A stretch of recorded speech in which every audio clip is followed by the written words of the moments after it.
Assalamualaikum warahmatullahi wabarakatuh. Bertemu kembali dengan mata kuliah manajemen risiko. Tema kali ini kita akan membahas prinsip manajemen risiko. Secara garis besar, prinsip utama dari manajemen risiko itu adalah mendeliver atau menyampaikan value kepada organisasi. Itu adalah prinsip utama dari manajemen risiko. Kita bisa menafsirkannya dalam berbagai hal, tetapi salah satu tafsiran yang bisa kita ambil adalah bahwa aktivitas-aktivitas pada saat kita melakukan manajemen risiko itu didesain atau dibentuk untuk mencapai kemungkinan terbaik dari hasil yang kita inginkan. The best possible, ya, kemungkinan terbaik, dan mengurangi volatility atau ketidakpastian dari hasil yang akan kita dapatkan. Kata kuncinya didesain untuk meningkatkan kemungkinan terbaik hasil dan mengurangi ketidakpastian dari hasil tersebut. Bagaimanapun, manajemen risiko bisa memiliki prinsip yang lebih luas dari yang kita definisikan sebelumnya tadi.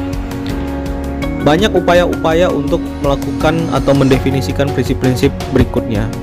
Tapi kita bisa memperhatikan ISO 31000 untuk bisa setidaknya melihat lebih rinci prinsip-prinsip yang disarankan dari sebuah manajemen risiko.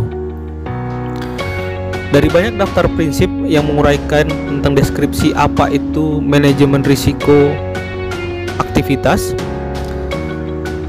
dan apa yang harus kita capai. Penting untuk membedakan antara apa inisiatif manajemen risiko yang telah ditetapkan untuk mencapai terhadap sifat dari kerangka manajemen risiko yang akan diterapkan. Ini satu hal yang berbeda. Setelah mengetahui bahwa inisiatif manajemen risiko itu berbeda dengan sifat kerangka manajemen risiko, kita akan fokus terkait dengan inisiatif manajemen risiko. Kita mengakronimkannya PACED, yaitu seperangkat prinsip yang bagus untuk pendekatan sukses dari manajemen risiko pada organisasi manapun. Penjelasan rinci terhadap prinsip-prinsip ini akan kita bahas berikut ini. Akronim pertama adalah P. Dalam bahasa Inggris disebut dengan proportionate, atau kita mengartikannya sebagai proporsional dengan tingkat risiko di dalam organisasi. Hal itu dimaksudkan bahwasanya aktivitas dari manajemen risiko itu harus memiliki porsi-porsi tertentu pada tingkatan-tingkatan risiko yang dihadapi oleh organisasi, sehingga risiko tertentu itu bisa jadi berbeda penanganannya dengan risiko lainnya, tergantung tingkatan dampak dari risiko tersebut. Akronim berikutnya adalah A, atau dalam bahasa Inggris align. Maksudnya adalah diselaraskan dengan kegiatan bisnis lainnya. Hal ini berarti kegiatan manajemen risiko harus diselaraskan dengan kegiatan lain di dalam organisasi. Jadi setiap kegiatan di dalam organisasi itu harus melibatkan manajemen risiko. Atau sebaliknya, manajemen risiko ada di dalam setiap kegiatan di dalam organisasi. Akronim berikutnya adalah C, atau comprehensive. Secara sederhana kita artikan sistematis dan terstruktur. Hal ini bertujuan untuk efektivitas dari aktivitas manajemen risiko. Pendekatan manajemen risiko itu harus komprehensif, yaitu sistematis dan dapat diukur oleh stakeholder di dalam organisasi. Akronim keempat adalah E atau embedded. Secara sederhana kita artikan tertanam di dalam prosedur. Kita dapat artikan embedded ini adalah aktivitas-aktivitas manajemen risiko di dalam organisasi itu harus ditanamkan di dalam sendi-sendi organisasi, baik itu melalui prosedur, peraturan, ataupun peraturan-peraturan yang ditetapkan oleh organisasi untuk tujuan organisasi. Akronim terakhir adalah D atau dynamic. Sederhananya, dynamic ini berarti berulang dan responsif terhadap perubahan. Kalau dalam perspektif manajemen risiko, kita mengartikannya bahwasanya aktivitas manajemen risiko itu harus dinamis dan responsif terhadap perubahan. Termasuk dalam hal ini adalah perubahan dari risiko itu sendiri. Karena kita ketahui perubahan aktivitas secara tidak langsung akan mempengaruhi perubahan risiko yang terjadi di dalamnya. Pernyataan prinsip yang sebelumnya kita bahas itu berkaitan erat dengan fitur penting dari manajemen risiko. Prinsip-prinsip itu menggambarkan apa yang harus dilakukan oleh manajemen risiko secara praktikalnya. Sehingga yang berikutnya kita bahas adalah bagaimana prinsip itu dapat disampaikan. Itemnya kita singkat dengan MADE. Akronim pertama adalah M atau mandatory. Hal ini dimaksudkan manajemen risiko itu wajib ditempatkan pada bagian di dalam organisasi. Akronim berikutnya adalah A atau assurance. Assurance ini dalam harfiah kita artikan jaminan mengenai pengelolaan risiko yang signifikan. Hal ini dimaksudkan bahwa aktivitas manajemen risiko itu harus memberikan jaminan bahwa risiko yang ada di dalam organisasi ataupun terkandung di dalam aktivitas yang dilakukan oleh organisasi itu telah dikelola dengan baik. Akronim ketiga adalah D yang berarti decision, atau dalam bahasa Indonesia kita sebut keputusan yang selalu memperhatikan dan mempertimbangkan risiko. Kita bisa memaknai bahwasanya setiap keputusan yang diambil oleh manajemen di dalam suatu organisasi terkait aktivitas-aktivitas bisnisnya harus memperhatikan dan mempertimbangkan risiko. Akronim terakhir adalah E yang berarti effective and efficient.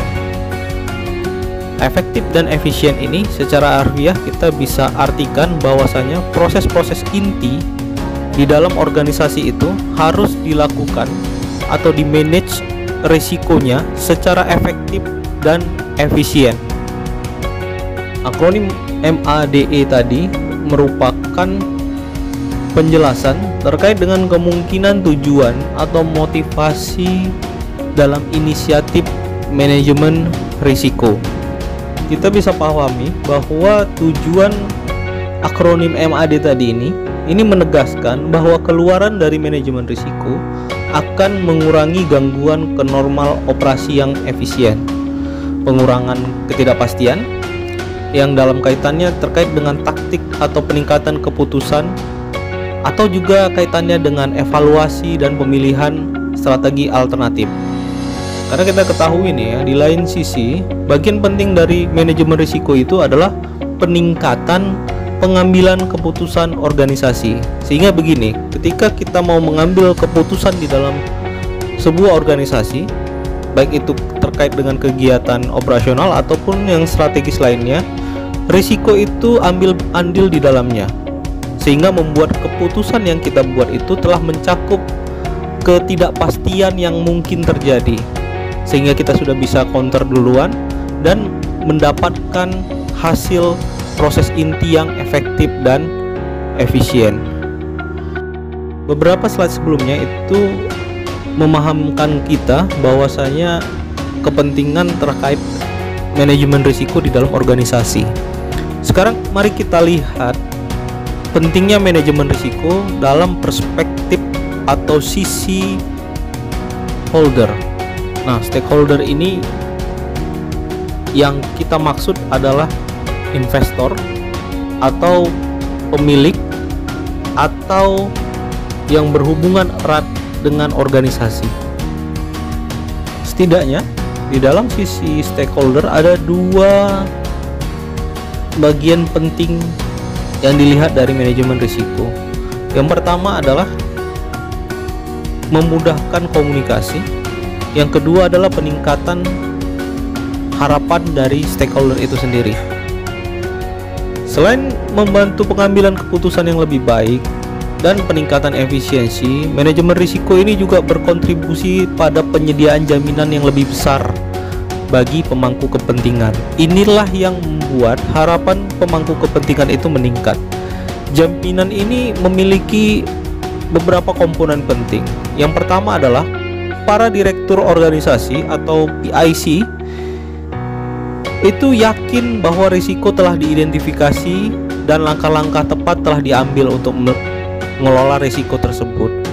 Kemudian yang kedua, informasi terkait dengan pelaporan atas kejadian-kejadian risiko itu telah dilakukan oleh organisasi secara akurat. Nah, ini masuk juga ke dalam konten informasi risiko. Stakeholder ini memerlukan informasi yang rinci terkait dengan kinerja perusahaan, termasuk kesadarannya tentang risiko. Berikut ini kita akan masuk ke penjelasan bagaimana penerapan manajemen risiko. Karena rumpun ilmunya adalah manajemen, jadi kita ketahui bahwa tidak ada satu gaya manajemen risiko atau pendekatan terhadap risiko itu yang menawarkan semua jawaban. Oleh karena itu, jelas bagi kita berbagai gaya itu harus diadopsi agar beroperasi sebagaimana pendekatan yang kita inginkan di dalam organisasi. Kemudian ini disebut dengan pendekatan integratif. Dan tujuannya adalah organisasi harus mentolerir risiko bahaya tertentu. Itu yang menjadi pokok pemikiran kita bersama. Tapi pada saat yang bersamaan juga harus ada selera sesuai dengan investasi untuk pendekatan pada risiko peluang. Setidaknya ada 4 pendekatan yang bisa kita lakukan secara integratif. Yang pertama adalah manajemen kepatuhan atau compliance. Manajemen ini menyediakan tata kelola risiko basic yang sebelum-sebelumnya kita sudah ketahui bahwa compliance itu risiko paling dasar, risiko terkait dengan kepatuhan kita terhadap peraturan ataupun hal-hal yang mengikat kegiatan operasional kita. Kemudian pendekatan manajemen bahaya atau hazard. Ini adalah fokus selama pertemuan kita yang akan datang, di mana kata kunci hazard ini akan merusak operasional apabila tidak ditanggulangi dengan baik. Efeknya adalah atau harapannya adalah berkurangnya paparan negatif dari risiko terhadap hasil dan tujuan yang diinginkan oleh organisasi. Ini tujuannya ya. Kemudian ada manajemen kontrol. Manajemen kontrol adalah tingkatan lanjut setelah kita berhasil memitigasi atau melakukan manajemen hazard. Tujuannya adalah mengurangi kisaran hasil yang mungkin sehingga possibility terhadap tujuan ini atau tujuan organisasi menjadi lebih jelas dan terukur. Pendekatan terakhirnya adalah manajemen peluang. Sebagaimana sudah dijelaskan sebelumnya, bahwasanya setelah kita bisa memastikan atau membuat perkiraan tujuan kita dengan memitigasi tadi ya, dan melakukan manajemen hazard atau bahaya, maka selera yang harus dimiliki oleh manajemen risiko adalah selera terkait dengan opportunity. Tujuannya adalah membuat hasil yang sudah kita lakukan di dalam organisasi itu menjadi lebih positif, sehingga bisa melebihi ekspektasi dari stakeholder terhadap organisasi. Jika teman-teman tahu mobil, maka mobil itu memiliki 3 pedal: pedal gas, pedal rem, dan pedal persneling. Manajemen risiko itu sering dianggap sebagai pedal rem yang selalu berkonotasi membatasi gerakan dari mobil, atau kalau dalam harfiahnya, manajemen risiko itu selalu dianggap membatasi organisasi dalam beroperasional. Ini adalah metafora yang keliru dan sangat salah. Seperti yang sudah kita bahas sebelumnya, manajemen risiko itu sebenarnya juga penerus dari operasional, taktik, dan strategi. Oleh karena itu, pernyataan bahwa manajemen risiko itu sebagai rem atau sebagai penghambat itu betul-betul keliru. Seharusnya kita melanjutkan metafora ini dan kita mengetahui bahwasanya manajemen risiko itu adalah 3 pedal pada mobil. Mari kita breakdown. Yang pertama, manajemen risiko itu bisa berlaku sebagai rem, tapi tujuannya adalah memitigasi risiko bahaya, risiko yang membuat operasional itu berhenti, dan membantu organisasi menghindari yang akan terjadi jika kita terpapar risiko bahaya tersebut. Maka tujuan kita menggunakan manajemen risiko pada operasional pada dasarnya adalah peningkatan efisiensi operasional. Kemudian pedal persneling atau clutch pedal itu concern terhadap pergantian gigi ya, pergantian kecepatan. Sebenarnya sama saja jika kita proyeksikan itu diimplementasikan sebagai pergerakan taktik di dalam organisasi. Manajemen risiko itu mempercepat pergerakan gigi atau percepatan, di mana diharfiahkan sebagai pergerakan taktik di dalam organisasi. Kemudian manajemen risiko juga kita bisa analogikan sebagai pedal gas, di mana pedal gas berarti membantu manajemen untuk dapat menerapkan perubahan taktik, mengurangi ketidakpastian, sehingga kita dapat cepat mencapai tujuan yang kita inginkan di dalam organisasi. Maka kita ketahui bahwa analogi manajemen risiko di dalam mobil adalah 3 pedal tersebut: pedal gas, pedal rem, dan pedal persneling. Baik teman-teman, kita akhiri untuk bagian ini.